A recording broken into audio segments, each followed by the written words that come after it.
ಪ್ರಬಲ ಸಮುದಾಯದ ನಾಯಕರುಗಳು, ಶಾಸಕರುಗಳು, ಇನ್ಕ್ಲೂಡಿಂಗ್ ಸಚಿವರುಗಳು ಕೂಡ ಇವನ್ ಸಂಪುಟ ಸಭೆಯಲ್ಲೂ ಕೂಡ ವಿರೋಧವನ್ನ ವ್ಯಕ್ತಪಡಿಸಿದ್ರು. ಮರು ಸರ್ವೆ ಆಗಲಿ ಅಂತ. ಅಂದ್ರೆ ಜಾತಿ ಗಣತಿ ಮಾಡದೇ ಬೇಡ ಅಂತಲ್ಲ, ಆದ್ರೆ ವೈಜ್ಞಾನಿಕವಾಗಿರಲಿಲ್ಲ. 10 ವರ್ಷ ಆಗ್ಬಿಟ್ಟಿದೆ, ಅವೈಜ್ಞಾನಿಕವಾಗಿದೆ. ಸೊ ಹೀಗಾಗಿ ಮತ್ತೊಮ್ಮೆ ಸರ್ವೆ ಮಾಡಿ ಅಂತೆಲ್ಲ ಕೇಳ್ತಾ ಇದ್ರು, ಇನ್ಕ್ಲೂಡಿಂಗ್ ಉಪಮುಖ್ಯಮಂತ್ರಿಗಳು ಸೇರಿದಂತೆ. ಅದು ಹೈಕಮಾಂಡ್ ಮಟ್ಟದಲ್ಲಿ ಹೋಗಿ ಡಿ ಕೆ ಶಿವಕುಮಾರ್ ಅವರು ಅಲ್ಲಿ ದೂರನ್ನ ಇತ್ತು, ಅಲ್ಲಿಗೆ ಮುಖ್ಯಮಂತ್ರಿಗಳನ್ನ ಕರೆಸ್ಕೊಂಡು ಅಲ್ಲಿಂದನೇ ಕಡಿವಾಣ ಹಾಕುವಂತ ನಿಟ್ಟಿನಲ್ಲಿ ಯಶಸ್ವಿ ಆಗಿದ್ದಾರೆ. ರಾಜ್ಯದಲ್ಲಿ ಮತ್ತೆ ಜಾತಿ ಜನಗಣತಿ ಕಿಚ್ಚು ಹತ್ಕೊಂಡಿದೆ. ಈಗ ಹಳೆ ವರದಿಗೆ ಹೈಕಮಾಂಡ್ ಬ್ರೇಕ್ ಅನ್ನ ಹಾಕಿದೆ. ಸಿಎಂ ಸಿದ್ದರಾಮಯ್ಯ ಕನಸಿಗೆ ತಣ್ಣೀರನ್ನ ಎರಚಿದಂತೆ ಆಯ್ತಾ ಅನ್ನುವಂತ ಪ್ರಶ್ನೆ ಇದೆ. ಬಿಕಾಸ್ ಏನಾದ್ರೂ ಆಗಲಿ, ನಾನಂತೂ ಜಾತಿ ಗಣತಿಯನ್ನ ಜಾರಿ ಮಾಡೇ ಮಾಡ್ತೀನಿ ಅನ್ನುವಂತ ಪಟ್ಟನ್ನ ಹಿಡಿದಿದ್ರು ಸಿದ್ದರಾಮಯ್ಯನವರು. ಆರಂಭದಲ್ಲಿ ಯಶಸ್ಸನ್ನ ಕೂಡ ಕಂಡಿದ್ರು. ಅದನ್ನ ಸಚಿವ ಸಂಪುಟದಲ್ಲಿ ಮಂಡನೆ ಕೂಡ ಮಾಡಿದ್ರು. ಇನ್ನೇನು ಜಾರಿ ಆಗಬೇಕಾಗಿತ್ತು, ಅದೊಂದು ಮಾತ್ರ ಬಾಕಿ ಇತ್ತು. ಕಾಂತರಾಜು ಹೆಗ್ಡೆ ವರದಿಗೆ ಹೈಕಮಾಂಡ್ ಬ್ರೇಕ್ ಅನ್ನು ಹಾಕಿದೆ. ಮರು ಸರ್ವೆಗೆ ಹೈಕಮಾಂಡ್ ಸೂಚನೆಯನ್ನ ಕೊಟ್ಟಿರುವಂತದ್ದು. ಹೊಸದಾಗಿ ಸಮೀಕ್ಷೆಗೆ ಸಿಎಂ ನಿರ್ಧಾರವನ್ನು ಮಾಡಿದ್ದಾರೆ. ಮರು ಸರ್ವೆ ಯಾರದ್ದು ಮೇಲುಗೈ? ಹಾಗಾದ್ರೆ ಸಿಎಂ ಕುರ್ಚಿ ಮತ್ತಷ್ಟು ದಿನ ಸೇಫ್ ಆದಂತಾಯ್ತಾ? ಡಿಸಿಎಂ ಡಿಕೆಶಿ ಮತ್ತೊಮ್ಮೆ ಜಯವನ್ನ ಸಾಧಿಸಿದ್ರ? ಈ ಪ್ರಶ್ನೆಗಳು ಕಾಂಗ್ರೆಸ್ ವಲಯದಲ್ಲಿ ಎದ್ದಿರುವಂತದ್ದು. ಇಕ್ಕಟ್ಟಿನಲ್ಲಿದ್ದಾವೆ ವಿಪಕ್ಷಗಳು. ಇಕ್ಕಟ್ಟಿನಲ್ಲಿದ್ರೂ ಕೂಡ ಸಹಜವಾಗಿ ಏನೇನೆಲ್ಲ ಪ್ರಶ್ನೆಗಳನ್ನು ಮಾಡಬೇಕು ಅದನ್ನು ಮಾಡ್ತಾ ಇದ್ದಾರೆ. ಇನ್ನ ಜಾತಿ ಜನಗಣತಿ ಮರು ಸರ್ವೆ ಬಗ್ಗೆ ಕಾಂಗ್ರೆಸ್ನ ಪ್ರಧಾನ ಕಾರ್ಯದರ್ಶಿ ಕೆ.ಸಿ. ವೇಣುಗೋಪಾಲ್ ಹಾಗೆ ಮುಖ್ಯಮಂತ್ರಿಗಳು ಉಪಮುಖ್ಯಮಂತ್ರಿಗಳು ಏನ್ ಮಾತನಾಡಿದ್ರು ನೋಡೋಣ. In caste census issue, Congress party is thinking that whatever Karnataka government has done on caste census, that has to be agreed in principle. But there are some apprehension from some section of the communities and people about the counting of the caste census. Since the caste census was done by the Karnataka government 10 years before, the data has been little bit old. Therefore, we are suggested to the Chief Minister, Congress party suggested to the Chief Minister, do a re-enumeration process within stipulated time, like 60 days, 70 days, 80 days, whatever Chief Minister and government is thinking. Do a re-enumeration on these numbers. ವರದಿ ನಮ್ಮ ಜಾತಿ ಗಣತಿ ಬಗ್ಗೆ ಏನು ವರದಿ ಕೊಟ್ಟಿದ್ದಾರೆ, in principle ಅದು accept ಮಾಡ್ತಾರೆ. ಇನ್ ಪ್ರಿನ್ಸಿಪಲ್ ಅಕ್ಸೆಪ್ಟ್ ಮಾಡ್ತಾರೆ. ಆಮೇಲೆ enumeration of the cost survey ಅದನ್ನ ಬಿಕಾಸ್ ಅದು ಹಳೆಯದಾಗಿರೋದ್ರಿಂದ 2015-16 10 ವರ್ಷ ಆಗ್ಬಿಟ್ಟಿದೆ, 9-10 ವರ್ಷಗಳು. ಅದಕ್ಕೋಸ್ಕರ ಎನ್ಯುಮರೇಷನ್ ಆಗಬೇಕು ಮತ್ತೆ ಹೊಸದಾಗಿ ಅಂತಕ್ಕಂಥದ್ದು ಅವರ ಅಭಿಪ್ರಾಯ. ಅದಕ್ಕೆ ನಾವು ಕೂಡ ಒಪ್ಕೊಂಡಿದ್ದೀವಿ. ಏನು 12ನೇ ತಾರೀಕು ನಡೆಯುತ್ತಾ ಸಂಪುಟದ ಸಭೆ ಮುಂಚಿತವಾಗಿ ಅನೇಕ ಮಂತ್ರಿಗಳನ್ನ ಕರೆದು ಮಾತಾಡಬೇಕು ಅಂತೇಳಿ ಒಂದು ದಿನಾಂಕ ಕೂಡ ನಿಗದಿ ಮಾಡಬೇಕು ಅಂತ ಇತ್ತು. ಆದ್ರೆ ಇವತ್ತು ನಾವಿಬ್ಬರನ್ನೇ ಕರೆಸಿ ಕೆಲವು ಸಂಘಟನೆಗಳಿಂದ, ಕೆಲವು ಸಮಾಜದಿಂದ ಅಪಸ್ವರ ಬಂದಿರೋದ್ರಿಂದ ನ್ಯಾಯಬದ್ಧವಾಗಿ ಎಲ್ಲರಿಗೂ ಕೂಡ ಒಂದು ಅವಕಾಶವನ್ನ ಕಲ್ಪಿಸಿಕೊಡ್ಬೇಕು ಅಂತ ಹೇಳಿ ನಮಗೆ ಮಾರ್ಗದರ್ಶನವನ್ನ ಕೊಟ್ಟಿದ್ದಾರೆ. ಅದಕ್ಕೆ ಮುಖ್ಯಮಂತ್ರಿಗಳಿಗೆ ಮತ್ತೆ ನೀವು ಎಲ್ಲರಿಗೂ ಕೂಡ ನೀವು ಅವಕಾಶ ಕೊಡಬೇಕು. ಮತ್ತೆ ಏನು ಪ್ರತಿ ಮನೆಗೂ ಕೂಡ ಯಾರು ಕೂಡ ಅಪಸ್ವರ ಸಿಗಬಾರದು ಅಂತೇಳಿ ಒಂದು ಮಾರ್ಗದರ್ಶನವನ್ನ ಕೊಟ್ಟಿದ್ದಾರೆ. ನಮ್ಮ ಪಕ್ಷ ಮತ್ತು ಸರ್ಕಾರ ನಾವು ಏನು ಒಂದು ರಿಪೋರ್ಟ್ ಇದೆ, ಆ ರಿಪೋರ್ಟ್ ನಾವು ಒಟ್ಟಾಗಿ ನಮ್ದು ಯಾರ್ದು ತಕರಾರೇನಿಲ್ಲ. ಸಾಮಾಜಿಕ ನ್ಯಾಯದ ಬಗ್ಗೆ ನಮ್ಮ ಪಕ್ಷದ ಕಳಕಳಿ ಏನಿದೆ ಅದಕ್ಕೆ ನಾವೆಲ್ಲ ಸಂಪೂರ್ಣವಾಗಿ ನಾವು ಒಪ್ಪಿದ್ದೇವೆ. ಇದ್ರ ಬಗ್ಗೆ ಚರ್ಚೆಯನ್ನ ಮಾಡ್ತಾ ಹೋಗೋಣ. ಮಧು, ಇಲ್ಲಿ ಕಾಲ್ತುಳಿತ ಪ್ರಕರಣ ದೊಡ್ಡ ಮಟ್ಟದಲ್ಲಿ ಚರ್ಚೆ ಆಗ್ತಾ ಇತ್ತು. ಎಲ್ಲೋ ಒಂದ್ ಕಡೆ ವಿಷಯಾಂತರ ಮಾಡುವಂತ ನಿಟ್ಟಿನಲ್ಲೂ ಕೂಡ ಇದನ್ನ ಏನಾದ್ರೂ ತಂದುಬಿಟ್ರ ಅನ್ನುವಂತ ಒಂದು ಪ್ರಶ್ನೆ ಸಹಜವಾಗಿ ಕಾಣ್ತಾ ಇದೆ. ಆದ್ರೆ ಇನ್ನೊಂದು ವಾರ ಆಗಿದ್ರೆ ಆ ಒಂದು ಸುದ್ದಿನ ಸತ್ತೋಗಿರೋದು ಎಲ್ಲರಿಗೂ ಗೊತ್ತಿರುವಂತ ವಿಚಾರ. ಆದ್ರೆ ಇಲ್ಲಿ ಪ್ರಮುಖವಾಗಿ ಕಾಡ್ತಾ ಇರುವಂತದ್ದು ಅಂದ್ರೆ ಪ್ರಬಲ ಸಮುದಾಯಗಳು ದೊಡ್ಡ ಮಟ್ಟದಲ್ಲಿ ವಿರೋಧವನ್ನು ವ್ಯಕ್ತಪಡಿಸ್ತಾ ಇದ್ವು. ಈವನ್ ಸಚಿವ ಸಂಪುಟನೇ ಇಬ್ಬಾಗ ಆಗೋಗ್ಬಿಟ್ಟಿತ್ತು ಪರ ವಿರೋಧ ವ್ಯಕ್ತವಾದಂಥ ಹಿನ್ನೆಲೆಯಲ್ಲಿ. ಅದರ ಜೊತೆಗೆ ಡಿ ಕೆ ಶಿವಕುಮಾರ್ ಮತ್ತೊಮ್ಮೆ ಸಿದ್ದರಾಮಯ್ಯನವರ ಒಂದು ದೃಢವಾದಂಥ ನಿರ್ಧಾರಕ್ಕೆ ಕಡಿವಾಣ ಹಾಕ್ಸಿದ್ರ, ಮತ್ತೊಮ್ಮೆ ತನ್ನ ಪವರನ್ನು ಹೈಕಮಾಂಡ್ ಲೆವೆಲಲ್ಲಿ ಪ್ರೂವ್ ಮಾಡಿದ್ರ. ಅಪ್ಪರ್ ಹ್ಯಾಂಡ್ ಆಯ್ತಾ ಸಿದ್ದರಾಮಯ್ಯನವ್ರದ್ದು, ಅಲ್ಲ ಡಿ ಕೆ ಶಿವಕುಮಾರ್ದವ್ರದ್ದು? ಸಿದ್ದರಾಮಯ್ಯನವರು ಮತ್ತೊಮ್ಮೆ ಇಂಥ ವಿಚಾರಗಳಲ್ಲಿ ಸೋಲನ್ನ ಕಂಡುಬಿಟ್ರ ಅಂತ ಹೈಕಮಾಂಡ್ ಲೆವೆಲ್? ಅದು ಮೇಲ್ನೋಟಕ್ಕೆ ಹಂಗೆ ಅನ್ಸುತ್ತೆ, ಆದರೆ ಇದನ್ನ ಡಿಫೈನ್ಡ್ ಥಿಂಕಿಂಗ್ ಅಂತ ಕರಿಬಹುದು. ಸಿದ್ದರಾಮಯ್ಯನವ್ರಿಗೆ ಏನು ಬೇಕೋ ಅದೇ ರೀತಿ ಆಗ್ತಾ ಐತೆ, ಮತ್ತು ಬೇರೆಯವರ ಥಿಂಕಿಂಗ್ ಅನ್ನ ತಮಗೆ ಬೇಕಾದಂಗೆ ರೂಪಿಸ್ತಾ ಇದ್ದಾರೆ. ನೀವೇ ಆರಂಭದಲ್ಲಿ ಹೇಳಿದ್ರಿ, ಈಗ ಕಾಲ್ ತುಳಿತದ ಬಾಯಿ ತುಳಿತ ಎಷ್ಟು ದೊಡ್ಡ ಮಟ್ಟದಲ್ಲಿತ್ತು ಒಂದು ವಾರದಿಂದ, ಅದಕ್ಕೊಂದು ತಾತ್ಕಾಲಿಕ ಬ್ರೇಕ್ ಬಿದ್ದಿದೆ. ನಿನ್ನೆ ಮಧ್ಯಾಹ್ನದವರೆಗೆ ಸ್ಕ್ರೀನ್ಗಳಲ್ಲಿ, ಮೀಡಿಯಾ ಸ್ಕ್ರೀನ್ಗಳಲ್ಲಿ ಇರ್ಬೋದು ಅಥವಾ ಇವತ್ತಿನ ದಿನಪತ್ರಿಕೆಗಳಲ್ಲಿ ಇರ್ಬೋದು, ಸಂಪುಟ, ಜಾತಿ ಗಣತಿ ಇಂಥ ಹಲವಾರು ವಿಚಾರಗಳು ಸ್ಪೇಸ್ ಪಡ್ಕೊಂಡಿವೆ ಮತ್ತು ಜನರ ಒಂದು ಚರ್ಚೆಯ ಭಾಗವೂ ಕೂಡ ಬೇರೆ ಆಗುತ್ತೆ ಅನ್ನೋದೊಂದು ಅಫ್ಕೋರ್ಸ್ ಅನುಕೂಲ ಆಗೇ ಆಗುತ್ತೆ. ಅದನ್ನು ಕೂಡ ನಾವು ಡಿಫೈನ್ ಥಿಂಕಿಂಗ್ ಅಂತ ಕರಿಬೋದು. ಇನ್ನೊಂದು, ಪ್ರತಿಪಕ್ಷಗಳಲ್ಲಿರ್ಬೋದು ಅಥವಾ ಸ್ವಪಕ್ಷದ ಡಿ ಕೆ ಶಿವಕುಮಾರ್ ಬಣದಲ್ಲಿರ್ಬೋದು ನವೆಂಬರ್ ಗುಮ್ಮ ಅನ್ನುವಂಥದ್ದು ನೀವು ಕೇಳೇ ಇರ್ತೀರಾ. ಅದ್ರ ಬಗ್ಗೆ ಸಿಕ್ಕಾಪಟ್ಟೆ ಡಿಸ್ಕಷನ್ ಕೂಡ ಆಗಿದೆ. ಸೊ ಆ ನವೆಂಬರ್ ಗುಮ್ಮ ಅಂತ ಬಂದಾಗ ಈ ಒಂದು ಕ್ರೂಷಲ್ ಜಂಚರಲ್ಲಿ ನಾವು ಸುಮಾರು ಸಲ ನೀವು ಉಲ್ಲೇಖ ಮಾಡಿದರೆ, ನಮ್ಮ ರಾಜಕೀಯ ವಿಭಾಗದ ಮುಖ್ಯಸ್ಥರಾದಂಥ ಚಿದಾನಂದ ಪಟೇಲರು ಕೂಡ ಉಲ್ಲೇಖ ಮಾಡಿದ್ದಾರೆ, ಕುರ್ಚಿಗೆ ಆಪತ್ತು ಬಂದಾಗಲೆಲ್ಲ ಜಾತಿ ಗಣತಿ ಗುಮ್ಮನ ತೆಗಿತಾರೆ ಅಂತ. ಅದನ್ನು ಪ್ರತಿಪಕ್ಷಗಳು ಕೂಡ ಉಲ್ಲೇಖ ಮಾಡ್ತಾರೆ. ಈ ಸಲವೂ ಕೂಡ RCBಯ ಕಾಲ್ ತುಳಿತದ ಬಾಯಿ ತುಳಿತ ಜೋರಾಗಿತ್ತು, ನವೆಂಬರ್ ಗುಮ್ಮ ಬರ್ತಾ ಇತ್ತು. ಈ ಸಂದರ್ಭದಲ್ಲೇ ಮರುಪರಿಷ್ಕರಣೆಯ ಒಂದು ಪ್ರಸ್ತಾಪ ಹೇಗೆ ಬಂತು, ಯಾಕೆ ಬಂತು? ಮೇಲ್ನೋಟಕ್ಕೆ ಡಿ ಕೆ ಶಿವಕುಮಾರ್ ಅವರ ಒಂದು ಮೇಲುಗೈ ಸಮುದಾಯದ ಒಂದು ಧ್ವನಿಗೆ ಪೂರಕವಾಗಿ ನಡೆಸ್ಕೊಂಡ್ರು, ಹೈಕಮಾಂಡ್ ಮೇಲೆ ಒತ್ತಡ ತರಿಸಿದ್ರು ಅಂತ. ಆದರೆ ಸಿದ್ದರಾಮಯ್ಯ ಅವರೇ ಏನು ಈ ಒಂದು ನಿರ್ಧಾರವನ್ನು ಹಿಂಪಡೆದ ರೀತಿ ಹೈಕಮಾಂಡನ್ನು ಮೀರಿ, ಯಾಕಂದ್ರೆ ಹೈಕಮಾಂಡ್ ಒಂದು ಅಜೆಂಡವೇ ಜಾತಿಗಣತೆ ಆಗಿರೋದ್ರಿಂದ, ಈಗ ಆಲ್ರೆಡಿ ಮಾಡಿರೋದ್ರಿಂದ, ತೆಲಂಗಾಣದಲ್ಲೂ ಮಾಡಿರೋದ್ರಿಂದ ಮಾಡ್ಬೋದಿತ್ತು ಈ ಸಲವು. ಆದರೆ ಕೊಡ್ತಾ ಇರುವಂಥ ಒಂದು ಜೆನ್ಯೂನ್ ರೀಸನ್ನು, ಕನ್ವಿನ್ಸಿಂಗ್ ಆಗುವಂಥ ರೀಸನ್ ಏನು, ಡಾಟಾ ಔಟ್ಡೇಟೆಡ್ ಆಗುತ್ತೆ, 10 ವರ್ಷದ್ದು ಹೊಸ್ದಾಗಿ ಮಾಡಬೇಕು ಅಂತ. ಸೊ 160 ಕೋಟಿ 170 ಕೋಟಿ ಕಥೆಯನ್ನು ಈಗ ಹೊಸ್ದಾಗಿ ಮಾಡಿದ್ರೆ 200 ಕೋಟಿ, ಟೈಮ್ ಬೌಂಡಿಂಗು ಈಗ 90 ಡೇಸ್ ಅಂತ ಹೇಳ್ತಾ ಇದ್ದಾರೆ. ಅಫ್ಕೋರ್ಸ್ ಇವಾಗ ಟೆಕ್ನಾಲಜಿ ಎಲ್ಲ ಇದೆ, ಆಧಾರ್ ಲಿಂಕ್ಡ್ ಇದರಲ್ಲಿ ಸರ್ವೆ ಕೂಡ ಮಾಡ್ಬೋದು, ಬೇಗ ಮಾಡ್ಬೋದು. ಆದರೂ ಕೂಡ ಪ್ರಾಸೆಸ್ ಎಷ್ಟು ದೊಡ್ಡದಾಗುತ್ತೆ. ದಸರಾ ರಜಾ ಬರುತ್ತೆ, ನೆಕ್ಸ್ಟು ಶಿಕ್ಷಕರನ್ನ ಬಳಸ್ಕೊಬೇಕು, ದಸರಾ ರಜಕ್ಕೆ ಲಿಮಿಟೆಡ್ ಟೈಮ್ ಇರುತ್ತೆ, ನೆಕ್ಸ್ಟು ಸಮ್ಮರ್ ಹಾಲಿಡೇಸ್ಗೆ ಬಳಸ್ಕೊಬೇಕು ಅವ್ರನ್ನ. ಸಮ್ಮರ್ ಹಾಲಿಡೇಸ್ವರೆಗೆ ಪ್ರಾಸೆಸ್ ಮುಂದಕ್ಕೆ ಹೋಯ್ತಾ, ಸದ್ಯಕ್ಕೆ ಅಧ್ಯಕ್ಷರು ಕೂಡ ಇಲ್ಲ. ಅಧ್ಯಕ್ಷರಿಲ್ಲ ಅಂತಂದಮೇಲೆ ಮೊದಲು ಅವ್ರನ್ನ ನೇಮಕ ಮಾಡಬೇಕು, ಇಲ್ಲ ಹೆಗಡೆ ಅವ್ರನ್ನೇ ಮುಂದುವರಿಸಬೇಕು, ಅದು ಒಂದು ಪ್ರೊಸೆಸ್ ಆಯಿತಾ. ಇದೆಲ್ಲದರ ನಡುವೆ ಇನ್ನೊಂದು ವಾರದಲ್ಲಿ ಅಕಸ್ಮಾತ್ ಅಹಿಂದ ಒಕ್ಕೂಟಗಳು ದೊಡ್ಡ ಮಟ್ಟದಲ್ಲಿ ಪ್ರತಿಭಟನೆ ಮುಷ್ಕರಗಳನ್ನು ಮಾಡಿದ್ರು ಅಥವಾ ಸಿದ್ದರಾಮಯ್ಯ ಅವರಿಗೆ ಪೂರಕವಾಗಿ ಇಳಿದ್ರು. ಈ ಒಂದು ನಮಗೆ ಹಿನ್ನಡೆ ಆಗಿದೆ, ನಮ್ಮ ಕೂಗಿಗೆ, ನಮ್ಮ ಧ್ವನಿಗೆ ಹಿನ್ನಡೆ ಆಗಿದೆ, ಹೈಕಮಾಂಡ್ ಇಂಥದ್ದು ನಿರ್ಧಾರವನ್ನು ತಗೊಳ್ಬಾರ್ದಾಗಿತ್ತು ಅಂತ.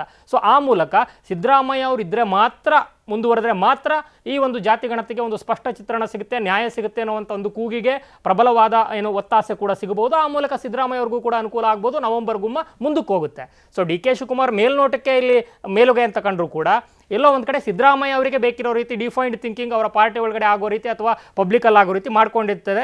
ಮೇಯ್ನ್ ಕಾಣಿಸ್ತಾ ಇರುವಂಥದ್ದು RCBಯ ಕಾಲ್ ತುಳಿತದ ಬಾಯಿ ತುಳಿತವನ್ನು ಅವಾಯ್ಡ್ ಮಾಡಲಿಕ್ಕೂ ಕೂಡ ಅನುಕೂಲ ಆಗುತ್ತೆ. ಅದನ್ನು ಈಗಾಗಲೇ ಪ್ರತಿಪಕ್ಷಗಳು ಪ್ರಸ್ತಾಪ ಮಾಡ್ತೀವಿ, ಅಟೆನ್ಷನ್ ಡೈವರ್ಷನ್ ಅಂತ. ಆದರೆ ಆ ವಿಚಾರವನ್ನು ಹೇಳಿದ್ರೆ ಅಥವಾ ಮಾಧ್ಯಮಗಳು ಕೇಳಿದ್ರೆ ಏನಾದರೂ ಅದಕ್ಕೆ ಸಿದ್ದರಾಮಯ್ಯನವ್ರಿಗೆ ಸಿಟ್ಟು ಬರುತ್ತೆ. ನೆನ್ನೆ ಮಾಧ್ಯಮಗಳನ್ನು ಕೇಳ್ತಾ ಇದ್ರು, ಯಾವ ಚಾನಲ್ ಅಪ್ಪ ನೀನು, ಯಾವ ಚಾನಲ್ ಅಪ್ಪ ಅಂತ. ಅಂದರೆ ಆ ದಾಷ್ಟ್ಯ ಅಥವಾ ಆಟಿಟ್ಯೂಡ್ ಹೆಂಗಿದೆ ಅಂತಂದರೆ ಅವರಿಗೆ ಪೂರಕವಾದ ಪ್ರಶ್ನೆಗಳನ್ನ ಕೇಳಿದ್ರೆ ಓಕೆ, ಅಥವಾ ಅವರಿಗೆ ಸಿಟ್ಟಾಗುವಂಥ ಪ್ರಶ್ನೆಗಳು ಅಥವಾ ಅವರಿಗೆ ವ್ಯತಿರಿಕ್ತವಾದ ಪ್ರಶ್ನೆಗಳನ್ನು ಅಥವಾ ಜನರ ಮಾನಸದಲ್ಲಿ ಯಾವ ರೀತಿ ಇದೆ ಅಂಥ ಪ್ರಶ್ನೆಗಳನ್ನ ಕೇಳಿದ್ರೆ, ಆಕ್ರೋಶವನ್ನು ಪ್ರತಿಧ್ವನಿಸಿದ್ರೆ ಆವಾಗ ಸಿಟ್ಟು ಹಾಗೆ ಆಗುತ್ತೆ. ಈಗ ಬೇಡೆಯಪ್ಪ, ಈಗ ಸೇ ಫಾರ್ ಎಕ್ಸಾಂಪಲ್, ಈಗ ನಮ್ಮ ಪಟೇಲ್ರೆ ಅಥವಾ ನಾವೇ ಈ ಮಾತುಕತೆ ಶೋಲಿ ಎಷ್ಟು ಸಲ ಉಲ್ಲೇಖ ಮಾಡಿಲ್ಲ, ಸಿದ್ದರಾಮಯ್ಯ ಅವರು ಒಳ್ಳೆ ಕೆಲಸ ಮಾಡಿದಾಗ ಒಳ್ಳೆ ಕೆಲಸ ಅಂತ ಹೇಳಿದ್ವಿ, ಕೆಟ್ಟ ಕೆಲಸ ಮಾಡಿದಾಗ ಕೆಟ್ಟ ಕೆಲಸ, ಇನ್ ದ ಸೆನ್ಸ್ ನೆಗೆಟಿವ್ ಇದ್ದಾಗ ನೆಗೆಟಿವ್ ಅಂತ ಹೇಳ್ತೀವಿ. ಸೊ ಇದೇ ನಮ್ಮ ಚರ್ಚೆಯ ಭಾಗವಾಗಿದ್ದಂಥ ಸಂದರ್ಭದಲ್ಲಿ ನಮ್ಮ ಚಿದಾನಂದ ಪಟೇಲ್ ಎಷ್ಟು ಸಲ ಹೇಳಿದ್ದಾರೆ, ವಿಜೇಂದ್ರ ಅವರ ಅವಧಿಯಲ್ಲಿ, ಅಂದರೆ ಯಡಿಯೂರಪ್ಪನವರ ಅವಧಿಯಲ್ಲಿ ವಿಜೇಂದ್ರ ಅವರು ಕಚೇರಿಯನ್ನು ನಡೆಸೋದ ರೀತಿ ಸಿದ್ದರಾಮಯ್ಯ ಅವರ ಅವಧಿಯಲ್ಲಿ ಯತೀಂದ್ರ ಅವರು ಕೂಡ ನಡೆಸ್ತಾರೆ ಅನ್ನುವಂಥ ಆರೋಪಗಳನ್ನು ಪ್ರತಿಪಕ್ಷಗಳು ಮಾಡ್ತಾ ಇದ್ದಾವೆ ಅನ್ನೋಂಥದ್ದು ಎಷ್ಟು ಸಲ ಉಲ್ಲೇಖ ಆಗಿದೆ. ಸೊ ಇಂತಹ ಪ್ರಶ್ನೆಗಳು ಬಂದಾಗ ಹೇಳಿದೆ, ಅದೇ ಒಬ್ಬ ಅಹಿಂದ ನಾಯಕ, ವರ್ಚಸ್ವಿ ನಾಯಕ, ವೋಟ್ ಗಾರ್ನರು, ಭಾಗ್ಯಗಳ ಸರದಾರ ಅಥವಾ ಗ್ಯಾರಂಟಿಯನ್ನು ಈ ಒಂದು ಸಿದ್ದರಾಮಯ್ಯ ಅವರು ಇಲ್ಲದೆ ಹೋದರೆ ಮತ್ತೆ ಯಾರು ಕೂಡ ಇಂಪ್ಲಿಮೆಂಟ್ ಮಾಡಲಿಕ್ಕೆ ಸಾಧ್ಯ ಇಲ್ಲ ಅನ್ನೋಂಥ ಮಾತುಗಳನ್ನು ಕೂಡ ನಾವೇ ಆಡಿದ್ದೀವಿ. ಸೊ ಆವಾಗ ಅಂಥದ್ದಕ್ಕೆ ಮೀಡಿಯಾಗಳು ಬೇಕು ಅಂದರೆ, ಇದೇ ಸಿದ್ದರಾಮಯ್ಯ ಅವರು ಮೊನ್ನೆ ಘಟನೆ ಆದಾಗ ಯಾರಪ್ಪ ಹೇಳಿದ್ದು ನಿಮಗೆ, DC ಅವರು ಬಂದು ಹೇಳಿದ್ರಾ ಅಂತ ಕೇಳಿದರು. ಭದ್ರತೆ ವಿಚಾರದಲ್ಲಿ ಸ್ವಲ್ಪ ಲೋಪ ಆಗುತ್ತೆ, ಒತ್ತಡ ಆಗುತ್ತೆ, ಡಿವೈಡ್ ಆಗುತ್ತೆ ಅಂತ ಪೊಲೀಸರು ಹೇಳ್ತಾ ಇದ್ರಂತೆ. ಅಂತ ಸಂದರ್ಭದಲ್ಲಿ ಆವತ್ತಿನ ಮಾಧ್ಯಮಗಳ ಮೇಲೆ ಕೇಳಿದಂಥ ಪ್ರಶ್ನೆಗೆ DCP ಅವರ ಪತ್ರದಲ್ಲಿ ಉತ್ತರ ಸಿಕ್ತಲ್ಲ. ಸೊ ಇವರಿಗೆ ಪೂರಕವಾದಂಥ ಪ್ರಶ್ನೆಗಳನ್ನ ಕೇಳಿದಂಥ ಸಂದರ್ಭದಲ್ಲಿ ಎಲ್ಲವೂ ಓಕೆ. ಈಗ ಡಿ ಕೆ ಶಿವಕುಮಾರ್ ಅವರ ಸಂಘಟನೆ ಮಗದೊಂದು ವಿಚಾರದಲ್ಲಿ ಎಲೆಕ್ಷನ್ನು, ವಿಧಾನಸಭಾ ಎಲೆಕ್ಷನ್ ಇರ್ಬೋದು, ಬೇಡ ಲೋಕಸಭಾ ಎಲೆಕ್ಷನ್ವರೆಗೂ ಕೂಡ DK ಬ್ರದರ್ಸ್ ಎಷ್ಟು ಕೆಲಸ ಮಾಡ್ತಾ ಇದ್ದಾರೆ ಪಕ್ಷಕ್ಕೋಸ್ಕರ, ಅಥವಾ ಆಸ್ ಎ MP ಆಗಿ ಸುರೇಶ್ ಅವರು ಯಾವ ರೀತಿಯಲ್ಲಿ ಕೆಲಸಗಳನ್ನು ಮಾಡಿದ್ದಾರೆ ಅನ್ನೋದು ಚಿದಾನಂದ ಪಟೇಲ್ ಎಷ್ಟು ಸಲ ಮುಕ್ತವಾಗಿ ಶ್ಲಾಘಿಸಿದ್ರು. ವೇರಾಸ್ ಈಗ ಹೇಮಾವತಿ ಸಂಘರ್ಷ ಆದಾಗ ಸರ್ವಾಧಿಕಾರಿ ಮನೋಭಾವ ಪೊಲೀಸರು ಇಟ್ಕೊಂಡು ಮಾಡಿದ್ರೆ ತಪ್ಪಲ್ವಾ, ಇದು ಜನ ಬೈಯಲ್ವಾ ಅಂತ ಕೇಳಿದ್ರು.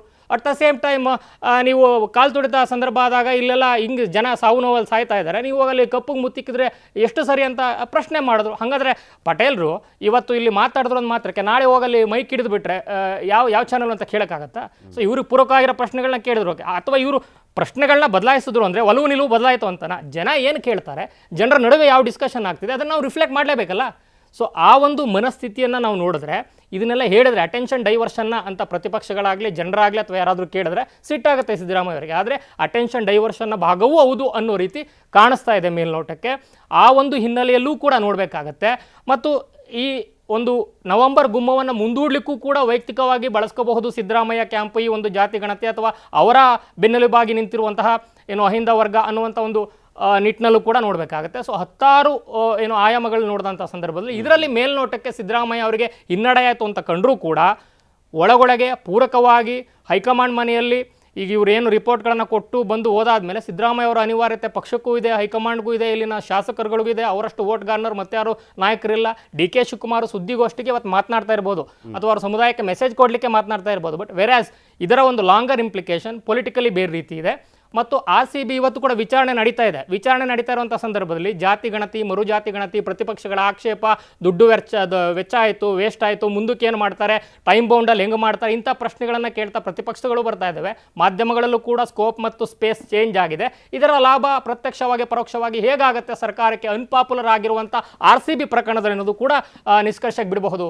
ಪೃಥ್ವಿ ಪಟೇಲ್, ಇಲ್ಲಿ ಅಂದರೆ ಒಬ್ಬೊಬ್ರದ್ದು ಒಂದೊಂದು ರೀತಿಯಾದಂಥ ಆ್ಯಂಗಲ್ಸ್ ಇರ್ತವೆ. ಅದರಲ್ಲೂ ಸ್ಪೆಷಲಿ ಸಿದ್ದರಾಮಯ್ಯನವ್ರ ವಿಚಾರದಲ್ಲೇ ನೋಡೋದಾದ್ರೆ ಅಧಿಕಾರಕ್ಕೆ ಬಂದಾಗಿನಿಂದಲೂ ಕೂಡ ಒಂದಲ್ಲ ಎರಡಲ್ಲ ತನಗೆ ಯಾವುದಾದ್ರೂ ಆಗಿಲ್ಲ, ಅದು ಒಪ್ಕೊಳ್ಳೋಕೆ ಆಗ್ತಾ ಇಲ್ಲ ಅಂದರೆ DK ಶಿವಕುಮಾರ್ ಹೈಕಮಾಂಡ್ ಹತ್ರ ಹೋಗ್ತಾರೆ, ಅದಕ್ಕೆ ಬ್ರೇಕ್ ಹಾಕ್ಸ್ತಾರೆ. ಇವನ್ ನಾವು ಹಾಸನದಲ್ಲಿ ನಡೆದಂಥ ಸಮಾವೇಶ ಆಗಲಿ, ಅಟ್ ಪ್ರೆಸೆಂಟ್ ನೋಡೋದಾದ್ರೆ 4 ಜನ MLCಗಳನ್ನು ಸಿದ್ದರಾಮಯ್ಯನವರು ಆಯ್ಕೆ ಮಾಡಬೇಕು ಅಂತ ಹೇಳಿದ್ರು, ಅದಕ್ಕೂ ಕೂಡ ಹೈಕಮಾಂಡ್ ಬ್ರೇಕನ್ನು ಹಾಕಿರುವಂಥದ್ದು. ದೊಡ್ಡ ದೊಡ್ಡ ಸಮಾವೇಶಗಳು, ಪರಮೇಶ್ವರ್ ಅವರ ಔತಣಕೂಟ ಆಗಿರ್ಬೋದು, ಇದೆಲ್ಲದಕ್ಕೂ ಕೂಡ ಹೈಕಮಾಂಡ್ ಮುಖಾಂತರ ಮೂಗುದಾರವನ್ನು ಹಾಕಿಸುವಂಥ ಕೆಲಸವನ್ನು ಮಾಡಿದ್ರು. ಅಕಸ್ಮಾತ್ ಏನಾದರೂ ಸಂಪುಟ ಪುನರ್ರಚನೆ ಆಗುವಂಥ ನಿರ್ಧಾರವನ್ನೇ ಏನಾದರೂ ಕೈಗೊಂಡಿದ್ದೇ ಆಗಿದ್ರೆ ಇನ್ನೊಂದು ವರ್ಷ ಸೇಫ್ ಅನ್ನುವಂಥದ್ದನ್ನ ಹೇಳ್ಬೋದಿತ್ತು. ಆದರೆ ಈಗ ನವೆಂಬರ್ ಗುಮ್ಮ ಅನ್ನುವಂಥದ್ದು ಈಗ ಇನ್ನು ಮುಂದೆ ಇನ್ನಷ್ಟು ಚರ್ಚೆ ಮಾಡುವಂತೆ ಆಗ್ತಾ ಇದೆ. ಈ ನಿರ್ಧಾರದ ಮುಖಾಂತರ ಏನು ಸಂದೇಶ ಕೊಟ್ಟಂತಾಯಿತು?